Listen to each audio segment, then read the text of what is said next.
வணக்கம்.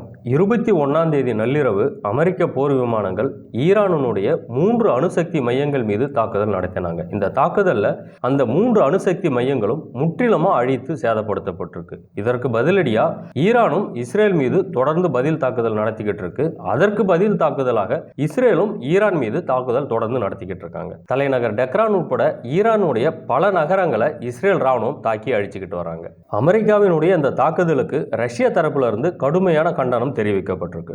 ஈரானினுடைய வெளியுறவுத்துறை அமைச்சர் ரஷ்யானுடைய மாஸ்கோவுக்கு இன்னைக்கு போய் சேர்ந்திருக்காரு. அங்க அதிபர் புதின் கூட பேச்சுவார்த்தை நடத்துவதற்குண்டான எல்லா ஏற்பாடுகளும் நடந்துகிட்டு இருக்கு. இந்த சூழ்நிலையில தான் அந்த பேச்சுவார்த்தைக்கு முன்னதாகவே ரஷ்யா தன்னுடைய கண்டனத்தை தெரிவிச்சிருக்கு. இந்த கண்டனத்தில் என்ன தெரிவிச்சிருக்காங்க அப்படின்னா, நாங்க அமைதி பேச்சுவார்த்தை காணோம் அப்படின்னு சொன்னதுக்கு அப்புறம் இந்த தாக்குதல், அமெரிக்காவினுடைய இந்த தாக்குதல் தேவையற்றது. அது போக ஈரானுக்கு இந்த தாக்குதலில் ஏற்பட்ட சேதத்திற்கு என்ன உதவிகள் செய்ய முடியுமோ அது ரஷ்ய தரப்புல இருந்து முழுவதுமாக செய்யப்படும். இந்த போர் பதற்றம் மேலும் அங்கு அதிகரிக்காமல் இருக்கிறதுக்காக இஸ்ரேல் கூட பேச்சுவார்த்தை நடத்தப்படும். அது போக தேவைப்பட்டால் வளைகுடா நாட்டு தலைவர்கள் கூடவும் பேச்சுவார்த்தை நடத்தி அங்க இருக்கக்கூடிய இந்த போர் பதற்றத்தை முற்றிலுமாக தவிர்க்க ரஷ்ய தரப்புல இருந்து நடவடிக்கை எடுக்கப்படும். இந்த அமைதி பேச்சுவார்த்தைக்கு தேவைப்பட்டால் அமெரிக்க அதிபர் ட்ரம்ப் கூடவும் பேச்சுவார்த்தை நடத்த தயார் அப்படின்னு சொல்லி ரஷ்யா தெரிவிச்சிருக்கிறாங்க.